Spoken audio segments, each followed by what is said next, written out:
नमस्कार दोस्तों, आज मैं फिर हाजिर हूं आपके सामने एक नया टॉपिक लेकर। राजस्थान का एकीकरण। ये टॉपिक इतना इंपॉर्टेंट है, मैं आपको इसके लिए क्या बताऊं कि राजस्थान की कौन सी भी प्रतियोगी परीक्षा हो, इट मीन्स केंद्र सरकार की परीक्षा तक यहां से सवाल पूछे जाते हैं। बहुत इंपॉर्टेंट टॉपिक है, हर लेवल पर क्वेश्चन आता है और इस टॉपिक को अपन ऐसा पढ़ेंगे कि आप जिंदगी भर याद रखोगे।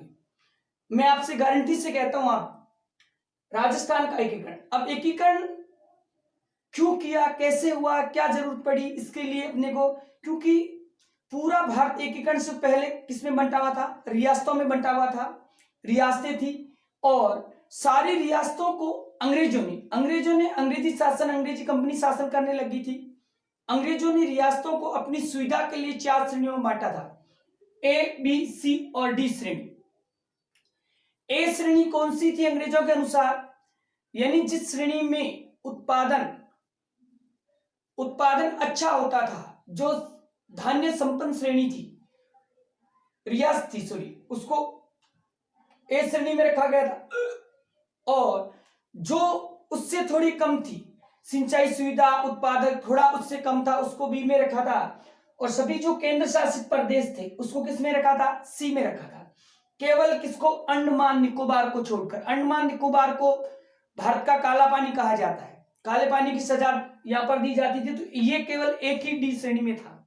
अब अंग्रेजों ने क्या किया? ए श्रेणी रियासत पर एक अपना पद सृजित किया था, जिसे कहते थे गवर्नर। कौन सा पद था? गवर्नर का था।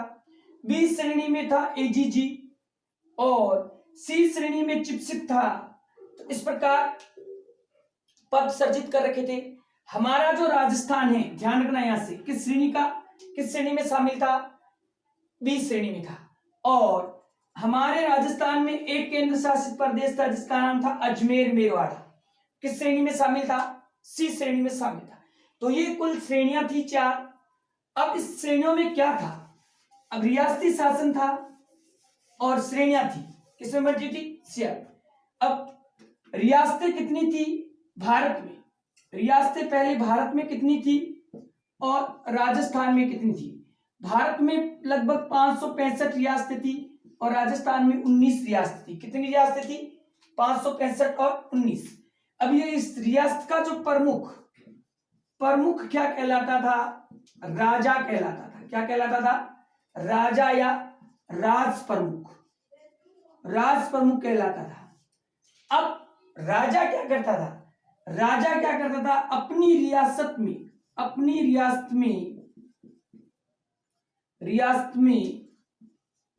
मन मर्जी से शासन करता था। एक तरह से तानाशाही थी राजा की, अपनी मन मर्जी से शासन करता था। और क्या करता था? जनता से क्या करता था? लाग बाग वसूलता था। क्या वसूलता था? लाग बाग वसूलता। लाग बाग क्वेश्चन ये भी आया कि लाग बाग क्या है? लाग बाग एक प्रकार का क्या है? कर है। और जनता से क्या वसूलता था? लाग बाग वसूलता था। और राजस्थान में सर्वाधिक लाग बाग किस रियासत में वसूला जाता था? राजस्थान में सर्वाधिक लाग बाग तो कौन सी आ जाएगी? उदयपुर रियासत, जिसे कहते हैं मेवाड़ या उदयपुर रियासत में कितने प्रकार का? 84 प्रकार का लाग बाग कर वसूला जाता था। और दूसरी आ जाए सेकंड रियासत, तो क्या आ जाएगा? बीकानेर आ जाएगा, जिसमें भू राजस्व को छोड़कर 37 प्रकार का, कितने प्रकार का वसूला जाता था? 37 प्रकार का लाग बाग वसूला जाता था। अब राजा क्या था? राज प्रमुख क्या था? अपने हिसाब से अपने राज्य में, अपने क्षेत्र में खिचड़ी पकाता था और जनता का क्या करता था? शोषण करता था। अब इसके लिए क्या हुआ था? इसके लिए सबसे पहले ये हुआ कि 1927 में क्या हुआ था? एक रियासतों में जन जागृति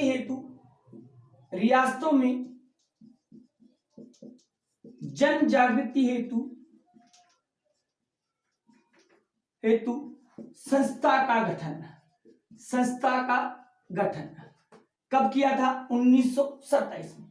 संस्था का क्या नाम था? अखिल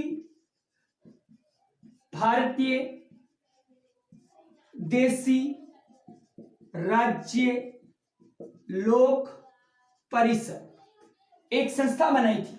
सभी जो सामाजिक कार्यकर्ता थे उन्होंने मिलकर एक संस्था बनाई कि रियासतों में जन जागृति लाई जाए। इसके लिए एक संस्था बनी जिसका नाम था अखिल भारतीय देसी राज्य लोक परिषद।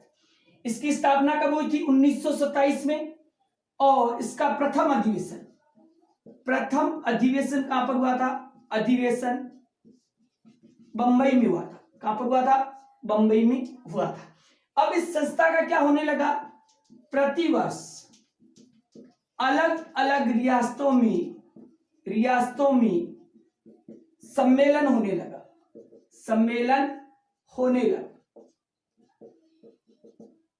ठीक है। अब इसके बाद क्या हुआ था? 1927 का कांग्रेस का वार्षिक अधिवेशन। भारत की सबसे बड़ी संस्था थी कांग्रेस, भारतीय कांग्रेस। स्थापना 1885 में हुई थी। तो इसका क्या होता था? प्रतिवर्ष वार्षिक अधिवेशन होता था। 28 दिसंबर से 31 दिसंबर के बीच अधिवेशन होता था। तो 1927 का वार्षिक अधिवेशन कहां होता है? मद्रास में होता है। कहां होता है? मद्रास में वार्षिक अधिवेशन होता है। इस अधिवेशन में यह निर्णय लिया कि कांग्रेस के देशी राजा अपने राज्य में, इस अधिवेशन में क्या लिया? निर्णय क्या लिया? देशी राजा अपने राज्य में प्रतिनिधि संस्थाओं का गठन करेगा। प्रतिनिधि संस्थाओं का गठन कर उत्तरदायी शासन की स्थापना करेगा।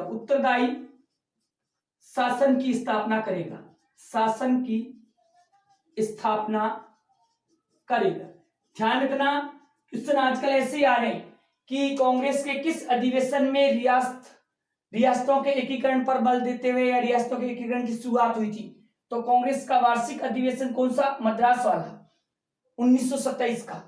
अब इसमें क्या किया? निर्णय लिया देशी राजा अपने राज्य में प्रतिनिधि संस्थाओं का गठन कर उत्तरदायित्व शासन की स्थापना करेगा। कैसे शासन की? उत्तरदायी शासन की स्थापना करेगा। इसके बाद क्या हुआ था? कांग्रेस का अगला अधिवेशन 1938 का अधिवेशन कहां हुआ था? हरिपुरा में हुआ था। इसकी अध्यक्षता किसने की थी? सुभाष चंद्र बोस ने। किसने की थी? सुभाष चंद्र बोस ने। इसमें यह निर्णय लिया, इस अधिवेशन में निर्णय क्या लिया कि रियासतों में उत्तरदायी शासन के लिए आंदोलन शुरू करना। क्या निर्णय लिया? उत्तरदायी शासन हेतु आंदोलन। कहां पर? रियासतों में उत्तरदायी शासन हेतु आंदोलन शुरू करना। तो ये थी एकीकरण की भूमिका थी जो मद्रास अधिवेशन में, फिर हरिपुरा अधिवेशन कांग्रेस का वार्षिक सुभाष चंद्र बोस की अध्यक्षता में। अब इसके बाद क्या होता है? इसके बाद भारत का जो वायसराय होता है लिनलिथगो। वायसराय जिसका नाम होता है लिनलिथगो। ये बात है 1939 की। लिनलिथगो क्या करता है? लिनलिथगो सिफारिश करता है। क्या करता है? वायसराय था, ये सिफारिश ये करता है कि राज्यों का भारत में एक समूह होना चाहिए। सिफारिश की राज्यों का एक समूह होना चाहिए। लेकिन इससे पहले समूह की बात करता है, लेकिन इससे पहले ध्यान रखना, नोट करके मैं बता रहा हूं, भारत में नरेंद्र मंडल का गठन किया गया। नरेंद्र मंडल का गठन किया गया। कब किया गया था? 1921 में। नरेंद्र मंडल का गठन कब किया गया था भारत में? 1921 में। इस नरेंद्र मंडल का अध्यक्ष किसको बनाया गया था? इसका अध्यक्ष किसको बनाया गया था? अध्यक्ष बनाया था इसको गंगा सिंह। गंगा सिंह कहां के राजा थे? बीकानेर के राठौड़ वंश के राजा थे, गंगा सिंह को बनाया गया था। ठीक है, लेकिन इसका प्रमुख कौन होता था? प्रमुख होता था गवर्नर, ब्रिटिश गवर्नर होता था। और अध्यक्ष किसको बनाया था? गंगा सिंह को। 1921 में गठन हो चुका था, ध्यान रखना। ठीक है, अब क्या होता है? सिफारिश करते हैं कि राजाओं का क्या होना चाहिए? समूह होना चाहिए। अब इस जो अखिल भारतीय देशी राज्य लोक परिषद जो संस्था थी 1927 में गठन हुआ था, इसका सम्मेलन होता है। इसका सम्मेलन कहां होता है? होता है उदयपुर, राजस्थान में होता है। राजस्थान में एकमात्र सम्मेलन किया जाता है इसका, और वो सम्मेलन कहां किया जाता है? उदयपुर में किया जाता है 1945-46 में। 31 दिसंबर 1945 को सम्मेलन बुलाया जाता है। इस सम्मेलन में क्या होता है? उत्तरी भारत के सभी राजाओं ने भाग लिया। उत्तरी भारत के सभी राजा इस सम्मेलन में आते हैं, भाग लेते हैं। और राजस्थान में इस समय इसमें भाग लेता है जयनारायण व्यास, त्रिलोकचंद माथुर, विजय सिंह पथिक, जो ये प्रमुख जो होते हैं ये भाग लेते हैं। अब इस सम्मेलन की जो अध्यक्षता करता है, अध्यक्षता किसने की थी? अध्यक्षता की थी पंडित जवाहरलाल नेहरू ने। अध्यक्षता किसने की थी इसकी? जवाहरलाल नेहरू ने। ध्यान रखना, इसी समय राजस्थान की एक रियासत होती है जयपुर, उसमें एक कानून चलता, जरायम पैसा कानून। किसके लिए था? जो मीणा जाति के विरुद्ध था। तो उस जरायम पैसा कानून का विरोध करते हुए मीणा जाति के लोग हीरालाल शास्त्री और जमनालाल बजाज के साथ आकर यहां इस सम्मेलन में आते हैं, भाग लेते हैं और जवाहरलाल नेहरू से अपनी गाथा सुनाते हैं कि हमारे को ऐसे दबाया जा रहा रियासती राजा द्वारा, जयपुर राजा के विरुद्ध। तो जवाहरलाल नेहरू उन लोगों की जो ये मांग है उसको वाजिब ठहराते हुए राजा को पत्र लिखते हुए कहता है कि इस कानून को बंद कर दीजिए, ये जनता की मांग है, वो वाजिब है। एक मैटर ये यहाँ पे होता है। ठीक है, अब ये सम्मेलन हुआ, सम्मेलन की अध्यक्षता कौन करता है? जवाहरलाल नेहरू करता है। और राजस्थान के जो प्रमुख क्रांतिकारी या प्रमुख जो नेता होते हैं उन्होंने भाग लिया इस सम्मेलन में, निर्णय लिया। सम्मेलन की बात बता रहा हूं, सम्मेलन में निर्णय क्या लिया? सम्मेलन में निर्णय क्या लिया? निर्णय यह लिया कि रियासती विभाग का गठन किया जाएगा। क्या किया जाएगा? रियासती विभाग का गठन किया जाएगा। रियासती विभाग का क्या किया जाएगा? गठन किया जाएगा। ठीक है, अब इस समय इसके बाद क्या होता है? इसके बाद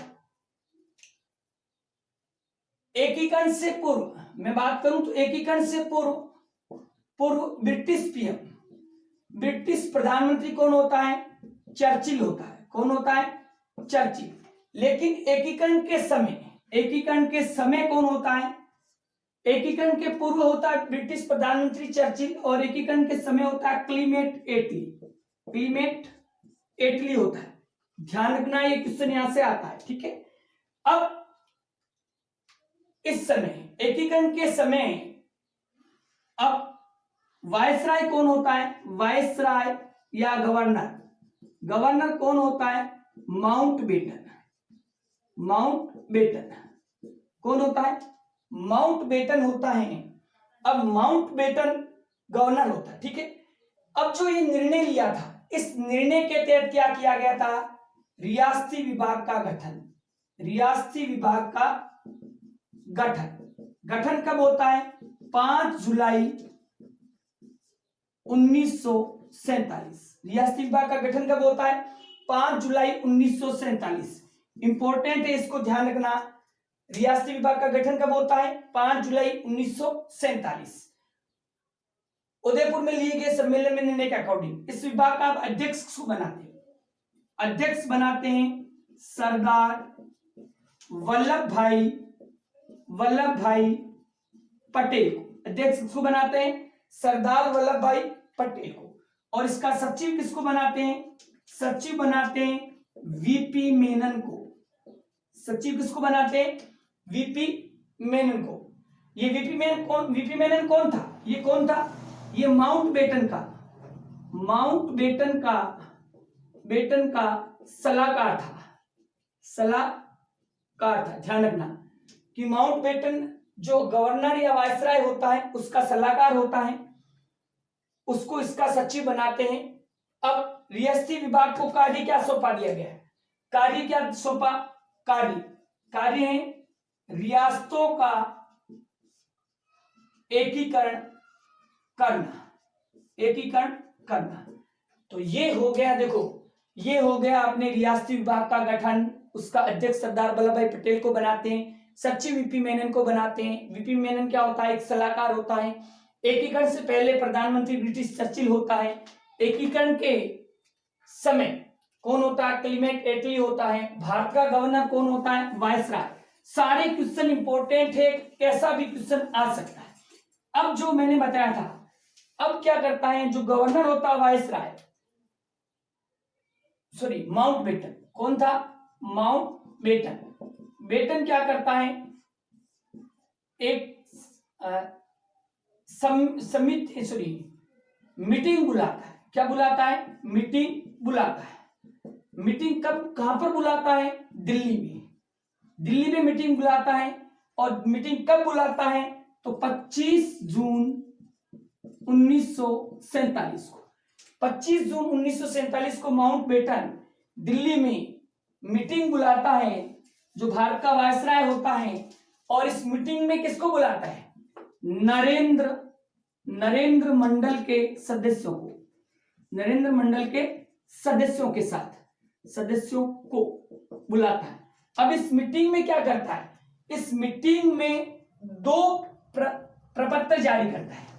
मीटिंग में 2 प्रपत्र जारी किए।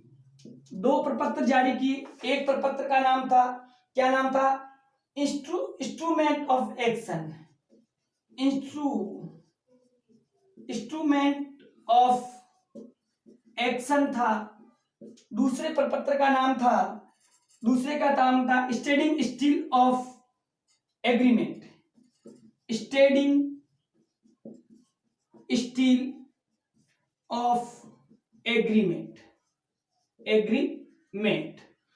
अब ये 2 प्रपत्र जारी करता है। एक तो है इंस्ट्रूमेंट ऑफ एक्शन और दूसरा स्टैंडिंग स्टील ऑफ एग्रीमेंट। अब इंस्ट्रूमेंट ऑफ एक्शन क्या था? एक तरह से विलय पत्र होता है। यह विलय पत्र होता है, विलय पत्र जारी करता है। इसके तहत एक विलय पत्र जारी किया और इस विलय पत्र को किसको सौंपा? वल्लभ भाई पटेल को सौंपा और सभी रियासत के राजाओं के साथ भिजा दिया। अब ये विलय पत्र सभी राजाओं को भिजवाता है कि भाई अपनी सहमति दो, ठीक है। अब इस विलय पत्र पे एक शर्त होती है। विलय पत्र पे एकीकरण हेतु शर्त क्या थी? शर्त यह थी कि एक थी कि जिस रियासत की वार्षिक आय 1 करोड़, कितनी है? 1 करोड़। और जनसंख्या कितनी है? 10 लाख। कितनी है? 10 लाख है। वह चाहे तो स्वतंत्र या भारत या पाकिस्तान किसी के साथ भी मिल सकती, यानी उसकी इच्छा अनुसार रियासत को अपनी इच्छा पर निर्णय लेने को छोड़ दिया कि यदि जिस रियासत की जनसंख्या 10 लाख है और वार्षिक आय 1 करोड़ है, तो वो रियासत अपना निर्णय स्वयं कि मुझे कहां जाना है, क्या करना है, कैसे करना है। अब इस शर्त को पूरी करने वाली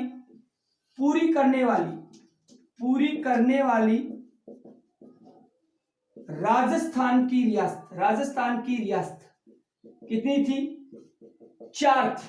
ध्यान रखना, इस शर्त को पूरी करने वाली राजस्थान की रियासत कितनी थी? 4। जयपुर, जोधपुर, उदयपुर, बीकानेर, ये 4 रियासतें थी जो इस शर्त को पूरी करती थी। जयपुर, जोधपुर, उदयपुर और बीकानेर। ठीक है, तो ये विलय पत्र था। अब विलय पत्र जारी करते हैं, शर्त करते हैं। अब इस विलय पत्र पर राजस्थान में सर्वप्रथम हस्ताक्षर किए। किसने किए थे? कौन सी रियासत ने किए थे? बीकानेर। राजा कौन होता है? शार्दुल सिंह राजा होता है बीकानेर का। और कब करता है? 7 अगस्त 1947 को। विलय पत्र, सबसे पहले विलय पत्र पर हस्ताक्षर करने वाली राजस्थान की रियासत कौन सी है? बीकानेर। और राजा कौन होता है? शार्दुल सिंह। कब करता है? 7 अगस्त 1947 को। ये तो सबसे पहले। अब सबसे बाद में हस्ताक्षर करने वाली रियासत कौन सी होती है? धौलपुर। कौन सी होती है? धौलपुर। राजा होता है उदयभान सिंह। और कब करती है? 14 अगस्त 1947। इस प्रकार 7 दिन के अंदर पूरे राजस्थान के राजाओं की लगभग सहमति आ जाती है। किस पर? विलय पत्र के, कि हम आपके साथ हैं, एकीकरण में आपके साथ रहेंगे। ये था विलय पत्र और हस्ताक्षर करते। लेकिन विलय पत्र पर हस्ताक्षर करते हुए कहा,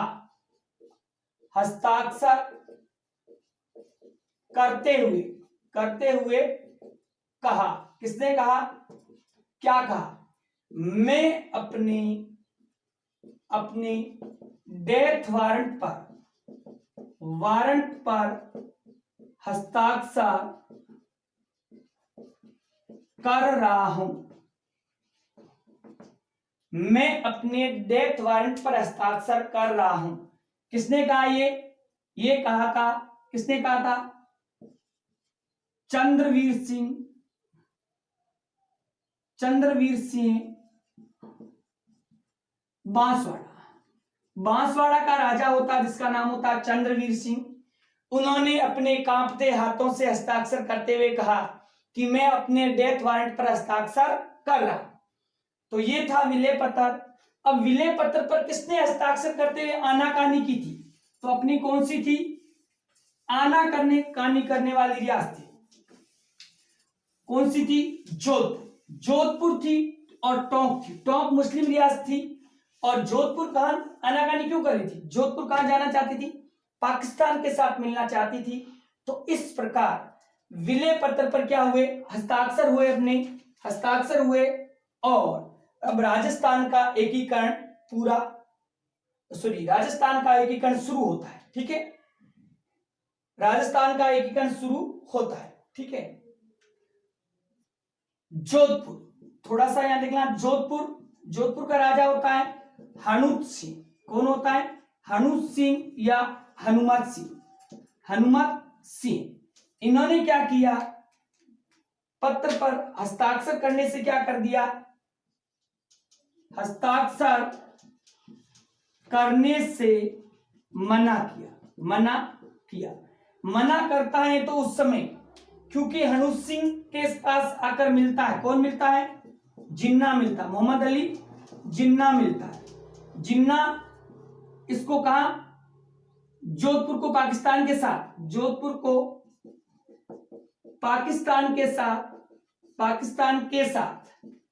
साथ मिलाना चाहता था। लेकिन इसका खुलासा पाकिस्तान के साथ मिलने का खुलासा कौन करता है? खुलासा किया समाचार पत्र, रियासती समाचार पत्र, रियासती समाचार पत्र। और ये पत्र कौन निकालता था? संपादक निकालता, या इसका संपादक कौन था? सुमनेश जोशी। कौन था? सुमनेश जोशी था। अब इसने खुलासा किया, तब वहां पर कौन जाता है? जवाहरलाल नेहरू, सरदार वल्लभ भाई पटेल जाते हैं और जाकर और जिन्ना का और हनुमत सिंह का आमना सामना कराते हैं कि बोलो अब क्या करना है। तो जिन्ना के सामने जवाहरलाल नेहरू के सामने हनुमत सिंह घबरा जाता है और 10 अगस्त को घबरा कर कब करता है? 10 अगस्त 1947 को हस्ताक्षर किया।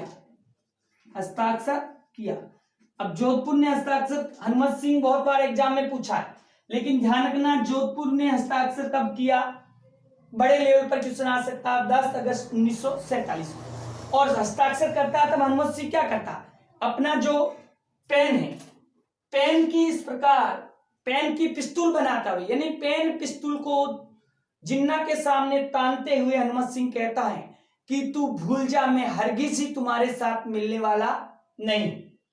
इस प्रकार हमारे इस विलय पत्र पर क्या हो जाते हैं? हस्ताक्षर हो जाते हैं। तो ये हमारा विलय पत्र है, सहमति पत्र है, इस पर हस्ताक्षर हुए और राजस्थान के सभी रियासतों ने अपनी प्रतिक्रिया व्यक्त करी और उस पर हस्ताक्षर किए। अब राजस्थान का जो एकीकरण है, इसके बारे में, राजस्थान में रियासतें कितनी थी? रियासतें मैं पहले बता चुका हूं, 19 थी। रियासतें कितनी थी? 19। केंद्र शासित प्रदेश कितने थे? केंद्र शासित प्रदेश 1, क्या नाम था उसका? अजमेर मेरवाड़ा था। एकीकरण कितने चरणों में पूरा हुआ? एकीकरण के चरण कितने थे? 7। और ठिकाने कितने थे? ठिकाने कितने थे? 3 ठिकाने थे राजस्थान में। और ठिकानों का प्रमुख कौन होता था? प्रमुख कहलाता था ठिकानेदार था। 3 कौन से थे? कोड याद खुद रख लेना, कुन्नीला, कुशलगढ़, निमराना और लावा। कौन से थे? कुन्नीला, कुशलगढ़, निमराना और लावा। अब देखो ठिकानों को, सबसे बड़ा ठिकाना कौन सा था और सबसे छोटा ठिकाना कौन सा था? ध्यान रखना यहां से भी। अब ठिकानों का एक और था, लावा सबसे छोटा था। लावा सबसे छोटा था और कुशलगढ़ सबसे बड़ा था। अब दूसरा ये है कि ठिकानों को क्या था? ठिकानों को नॉट सैल्यूट स्टेट कहा जाता है। सैल्यूट स्टेट मतलब सलामी देने का अधिकार, सलामी का अधिकार प्राप्त नहीं था। अब सलामी क्या होती है? देखो, जब ठिकाने में, रियासत की बताता हूं पहले। रियासत में राजा जब सिंहासन पर आता था या सिंहासन छोड़ के जाता था, तो दोनों तरफ उसके जो सेनापति बंदूकें और तोपें लिए खड़े रहते थे और धड़ धड़ धड़ धड़ क्या करते थे? फायर करके राजा को आने की और जाने की सूचना देते हुए सलामी देते थे। लेकिन ठिकानों को यह अधिकार प्राप्त नहीं था। ठिकानों को यह सलामी देने का अधिकार प्राप्त नहीं था, इसलिए इसे क्या कहा जाता है? Not salute state. अब ध्यान रख लेना, कुशलगढ़ बड़ा था, कहां पर पड़ता था? बांसवाड़ा में। और निमराना कहां पर है? अलवर में। कहां पर है? अलवर में। और लावा कहां पर है? उस समय लावा कहां था? उस समय लावा था जयपुर के अंदर। कहां पर था? जयपुर के अंदर था। अब देखो, और वर्तमान में क्या है, ये भी ध्यान रखना। वर्तमान में ये बड़ा और ये छोटा, वर्तमान में कहां पर है? वर्तमान में लावा टोंक के अंदर है। ठीक है, उस समय जयपुर रियासत में था, वर्तमान में टोंक जिले के अंदर है। अब देखो, कुशलगढ़ बांसवाड़ा का ठिकानेदार कौन था? राव राजेंद्र सिंह। राव राजेंद्र सिंह। ये कहां का था? कुशलगढ़ का। निमराना का कौन था? हरेंद्र सिंह। हरेंद्र सिंह था। और लावा का कौन था? बंश प्रदीप सिंह। बंश प्रदीप सिंह। कौन था? बंश प्रदीप सिंह था। तो ये ठिकानेदार थे, ये ठिकाने थे। 19 रियासतें थी, एक केंद्र शासित प्रदेश था अजमेर मेरवाड़ा। 4 चरणों में पूरा होता है और 3 ठिकाने होते हैं। ठिकानों का प्रमुख ठिकानेदार, 3 ठिकाने थे, ठिकानेदार कहलाता है। और इसे नॉट सैल्यूट स्टेट यानी सलामी देने का अधिकार नहीं होता है। तो इस प्रकार अब जो एकीकरण जो शुरू, 2 बातें और याद रखनी है। एकीकरण शुरू कब होता है? एक ही तारीख याद रखनी है। शुरू होता है कब होता है? 18 मार्च 1948। समाप्त कब होता है? समाप्त होता है कब होता है? 1 नवंबर 1956। अब समय कितना लगता है? समय लगता है 8 वर्ष 7 माह और 14 दिन। ये था हमारे राजस्थान के एकीकरण की भूमिका, जो इस प्रकार होती है। अब ध्यान रखना, इसके बाद उतार ले सबने। देखो, शुरू होता है 18 मार्च 1939 को, समाप्त होता है 1 नवंबर 1956 को, और समय लगता 8 वर्ष 7 माह और 14 दिन। ठीक है। अब जो एकीकरण, जो हमने एकीकरण पढ़ रहे हैं, एकीकरण जो हुआ था उससे क्या लाभ और क्या हानियां थी। तो यहां एकीकरण के लाभ, छोटा सा मेरी बात याद रखनी है, लाभ और हानियां, कि एकीकरण से क्या लाभ थे और क्या हानियां थी। एक पहला लाभ यह था कि हम राजस्थान वाले भगवान प्रेमी हैं। आसाराम बापू अपने यहाँ का, राम रहीम अपने यहाँ का, वो फलारी बाबा भी अपने यहाँ का। तो हम भगवान प्रेमी, इसीलिए हम क्या करते हैं? गॉड को याद करते बार बार, भगवान को याद करते हैं हम बार बार। ठीक है। दूसरे हमारा लाभ ये था कि शोभा सावा की मणि में हीरा, जो हमारे राजा के जो मणि थी, मणियों में हीरा जड़े हुए थे राजाओं के राजमुकुट में। 2 लाभ ये थे। अब हानि देखो, हानि उधर आओ। हानि में क्या था? पहली हानि थी कि ठीक रियासतों में राजा थे, और राजा क्या करते थे? राजाओं का काम था मापू सब शराब, यानी राजा जी टाइम टू टाइम माप कर लेते थे। ठीक है। 8 PM to 8 PM, मापू सब शराब। दूसरी हानि क्या थी अपनी? दूसरी थी कि अंग्रेजों के हम गुलाम थे, तो चापलूसी अंग्रेजों की हम अच्छी तरह से करते थे। तो बाबू झाड़ू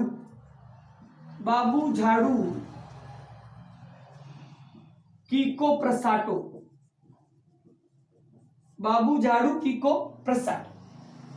और हमारी एक हानि क्या थी? हमें ABCD नहीं आती, अंग्रेजी पढ़नी नहीं आती हमको, ABCD अपने को नहीं आती। और हानि क्या थी? और हानि थी गणित नहीं आती। अब क्या करते थे? 8 + 7 = 14 कर देते थे। ये इतनी सी सामान्य जोड़ भी हम गलत कर देते थे। तो गणित नहीं आती थी, ABCD नहीं आती थी, और क्या था? राजस्थान की धरती कैसी धरती है? धोरा धरती है। तो अब पता है उभी भूमि कैसी है? उभी भूमि थी, ABCD नहीं आती थी, और गणित भी नहीं आती थी, शराब माप कर लेते थे। ठीक है। बाबू झाड़ू कीको प्रसाटो, यानी लाभ कम थे और हानियां ज्यादा थी। तो ये लाभ और हानियां उतारना। ठीक है। तो इसी कारण हमारा एकीकरण हमें करना पड़ा। हानियां ज्यादा होने लगी थी, राजा जनता का शोषण करने लगे थे, लाग बाग कर के रूप में बहुत सी राशि जनता से, किसानों से वसूल लेते थे। और इस प्रकार इस कुशासन व्यवस्था को हटाने के लिए पूरे भारत में क्या करना पड़ा,